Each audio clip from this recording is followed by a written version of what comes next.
How to fix missing storage bar meter on storage drive. In this tutorial I will show you one method that will fix your problem. So let's get into the video. First, open File Explorer.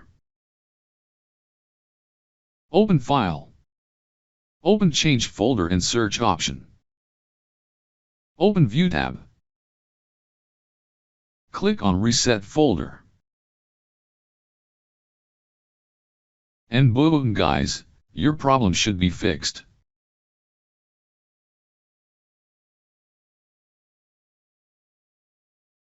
Thanks for watching. Please like and subscribe my channel.